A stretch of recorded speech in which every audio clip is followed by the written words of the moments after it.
કેમ છો મિત્રો? એજ્યુ સફર પરિવાર વતી હું મુકેશ ડેરવાળિયા આપ સર્વ મિત્રોનું હાર્દિક સ્વાગત કરું છું. આજે છે 25 માર્ચ અને 2019 અને આજના કરંટ અફેર રિલેટેડ જે કંઈ મહત્વના સમાચાર છે તેની વાત હું આપની સમક્ષ લઈને આવ્યો છું. અને મહત્વના સાહિત્યકાર જે દિન વિશેષમાં લઈએ છીએ તેના દ્વારા આપના રોજે રોજ એક સાહિત્યકાર પણ તૈયાર થાય છે. એટલે આ માત્ર કરંટ અફેર નથી પણ current affair with GK series છે અને એની સાથે આપણે સાહિત્યકાર અને બીજી ઘણી બધી ખબરો આવરી લઈએ છીએ. ત્યારે તમારા ઘણા બધા ટોપિક્સની અહીંયા એક તમને સંપૂર્ણ તૈયારી સ્વરૂપે આ વિડીયો પ્રોવાઈડ કરવામાં આવે છે અને તે પણ ફ્રી ઓફ કોસ્ટ. તો આ ફ્રી ઓફ કોસ્ટના બદલામાં તમે અમને એક લાઈક, એક કોમેન્ટ અને શેર કરીને તમે અમને હેલ્પફુલ થઈ શકો છો. તો પ્લીઝ મિત્રો, અમારા વતી તમને એક નમ્ર વિનંતી છે કે તમે અમારા વિડીયોને લાઈક કરવાનું, શેર કરવાનું અને ચેનલમાં પહેલી વાર હોવ તો સબસ્ક્રાઇબ કરવાનું ન ચૂકતા. શરૂ કરીએ આજના કરંટ અફેરને. તો આજના કરંટ અફેરમાં દિન વિશે જોઈએ તો 25મી માર્ચ એટલે કે કવિ દલપતરામનો નિર્વાણ દિવસ. અહીં ઇમેજમાં પણ જોઈ શકો છો કવિ દલપતરામની ઇમેજ. અને કવિ દલપતરામનો જન્મ 21 જાન્યુઆરી 1820ના રોજ વઢવાણ, સુરેન્દ્રનગર જિલ્લામાં, ગુજરાત રાજ્ય અને ભારત દેશ. આવડી મોટી ઓળખ તો ન આપવાની જરૂર હોય છતાં પણ કહીએ કે દલપતરામનો જન્મ 1820માં 21મી જાન્યુઆરીના રોજ સુરેન્દ્રનગરના વઢવાણ મુકામે થયો હતો. પૂરું નામ કવિ દલપતરામ ડાહ્યાભાઈ તરવાડી. ઘણી વખત પરીક્ષામાં ફૂલ ફોર્મ પૂછે છે કે દલપતરામનું પૂરું નામ શું હતું અથવા તો દલપતરામની અટક શું હતી. તો આ અટક તમારે યાદ રાખવી જોઈએ. તરવાડી ગુજરાતી સાહિત્યના પુનરોદ્ધારક કવિ દલપતરામનું નામ અગ્રગણ્યોમાં છે. તેમની પ્રથમ કવિતા બાપાની પીપર, ખાસ યાદ રાખજો, કવિ દલપતરામની પ્રથમ કવિતા બાપાની પીપર 1845માં રજૂ થઈ હતી, જે અર્વાચીન ગુજરાતી સાહિત્યની પ્રથમ કાવ્યકૃતિ છે. આપણે મહત્વના ગુજરાતી સાહિત્યના પ્રશ્નો લીધા એમાં આ પ્રશ્ન આવરી લીધો છે કે અર્વાચીન ગુજરાતી સાહિત્યની પ્રથમ કવિતા કઈ હતી? બાપાની પીપર. અને જેના કવિ કોણ હતા? દલપતરામ. તેઓ ગુજરાત વર્નાક્યુલર સોસાયટીમાં તંત્રી તરીકે પણ રહ્યા હતા. તેમણે 1855માં બુદ્ધિ પ્રકાશ સામયિકનું સંપાદન કર્યું હતું. ગુજરાતી ભાષાનું પ્રથમ કરુણ પ્રશસ્તિ કાવ્ય ફાર્બસ વિરહ દલપતરામે લખ્યું છે કે એક વિદેશી કવિ અને એને ગુજરાતી ભાષાનું એવું તો ઘેલું વળગ્યું કે કવિ દલપતરામ અને ફાર્બસ, એલેક્ઝાન્ડર ફાર્બસ, આ બંને વચ્ચે ગાઢ મિત્રતા અને બંને વચ્ચેનું પ્રથમ કરુણ પ્રશસ્તિ કાવ્ય આ ફાર્બસના અવસાન બાદ એ લખે છે અને તે છે ફાર્બસ વિરહ. એ પણ ખૂબ જ મહત્વનો ટોપિક છે. બીજી વાત કરીએ તો અર્વાચીન ગુજરાતી ભાષાનું પ્રથમ દેશભક્તિ દાખવતું ગીત હુન્નર ખાનની ચડાઈ તેમના દ્વારા લખવામાં આવ્યું છે. એટલે આ પણ ખૂબ જ મહત્વનો ટોપિક પરીક્ષામાં પૂછાઈ શકે એવો કે હુન્નર ખાનની ચડાઈ આ દેશભક્તિ ગીતના સર્જક કોણ છે? તો તે પણ તમે યાદ રાખજો, દલપતરામ. અને દલપતરામનું પ્રખ્યાત સાહિત્ય હડુલા સાહિત્ય છે અને હડુલાનો અર્થ થાય છે પ્રાસવાળા જોડકણા.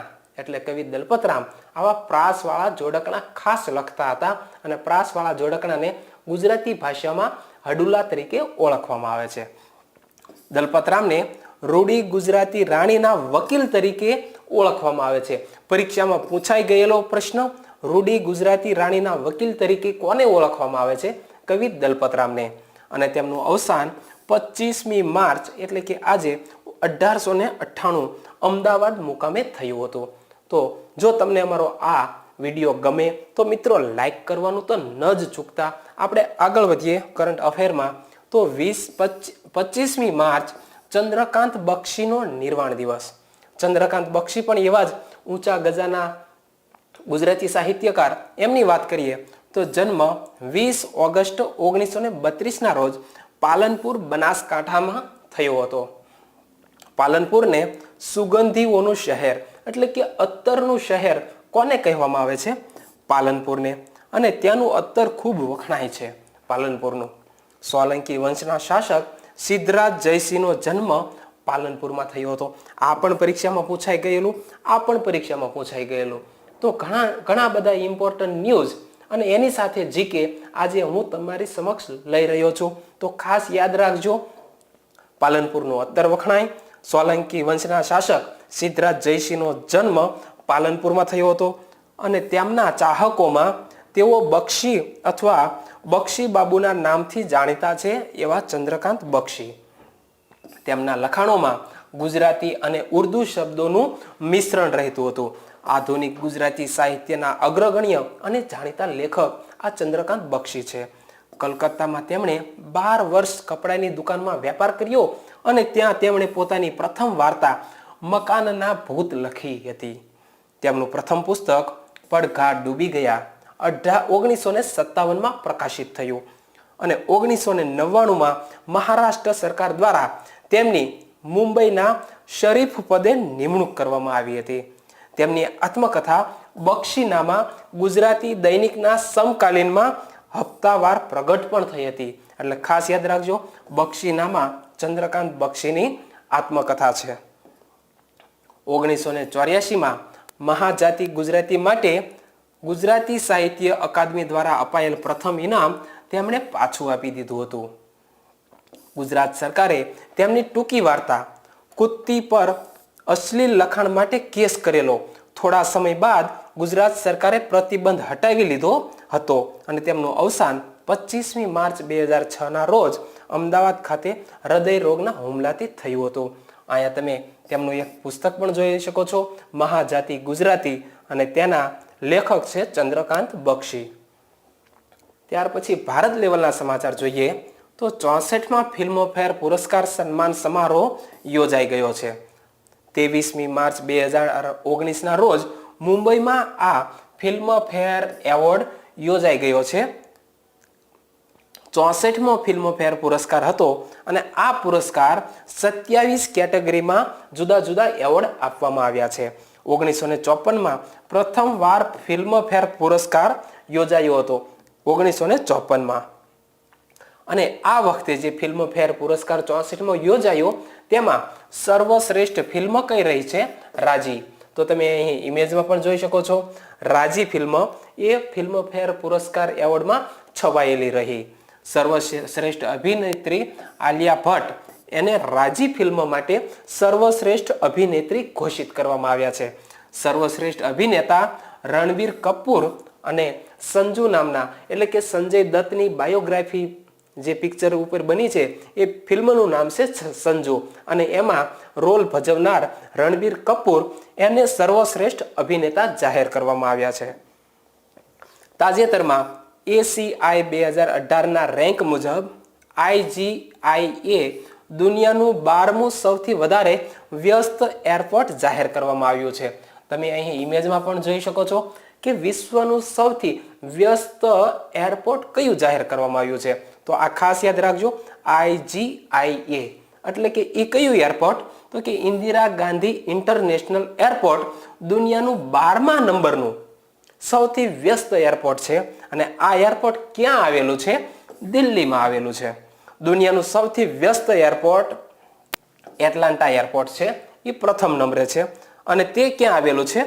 જ્યોર્જિયામાં. એટલે ખાસ યાદ રાખજો, આપણું દિલ્હીનું જે આ ઇન્દિરા ગાંધી ઇન્ટરનેશનલ એરપોર્ટ છે એ વિશ્વનું 12મા નંબરનું વ્યસ્ત એરપોર્ટ છે. પહેલા નંબરનું વ્યસ્ત એરપોર્ટ છે એટલાન્ટા એરપોર્ટ, જ્યોર્જિયામાં આવેલું છે.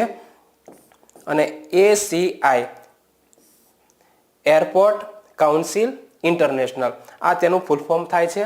એ પણ યાદ રાખજો, અહીં શબ્દ આવ્યો હતો ACI, તો એનું ફૂલ ફોર્મ છે એરપોર્ટ કાઉન્સિલ ઇન્ટરનેશનલ, જેના દ્વારા આ રેન્ક બહાર પડાયો છે. ત્યાર પછી ખેલ જગત જોઈએ તો જી સાથિયાને ઇન્ટરનેશનલ ટુર્નામેન્ટમાં બ્રોન્ઝ મેડલ જીત્યો છે. આ જી સાથિયાન કઈ રમત સાથે સંકળાયેલા ખેલાડી છે? ટેબલ ટેનિસની રમત સાથે. તમે અહીં ઇમેજમાં પણ જોઈ શકો છો બ્રોન્ઝ મેડલ, અને બાજુમાં એક હાથમાં છે, અને આ વ્યક્તિ છે જી સાથિયાન, અને તેઓ ટેબલ ટેનિસ સાથે જોડાયેલા છે. જી સાથિયાને ITTF challenge plus Oman international ઓપનની પુરુષ સિંગલ્સમાં બ્રોન્ઝ મેડલ જીત્યો છે અને ભારતનું નામ રોશન કર્યું છે. તો મિત્રો, આપણે સૌ જાણીએ છીએ કે રવિવાર એટલે હોલિડે હોય છે અને મોટા ભાગની ઓફિશિયલ કચેરીઓમાં આ દિવસે રજા હોય છે, એટલે કોઈ મોટી ખબરો સરકારી લેવલે બનતી નથી હોતી. છતાં પણ જે કંઈ મહત્વના સમાચાર અમારી નજર સમક્ષ આવે છે તે અમે તમારી સમક્ષ રજૂ કરીએ છીએ અને એવો અમારો હંમેશા ઉમદા પ્રયાસ રહ્યો છે. તો મિત્રો, આજના વિડીયો સંદર્ભે તમને જે પણ ગમ્યું છે, જે કંઈ મહત્વની નોટ લાગે છે, ત્યાં તમે અહીં કોમેન્ટ સ્વરૂપે અચૂક લખજો. કોમેન્ટમાં જે મહત્વના ન્યૂઝ છે એના વિશે અચૂક લખજો. કાલે ફરી મળીશું એક નવા કરંટ અફેર સાથે. ત્યાં સુધી રજા લઈએ. જય હિન્દ.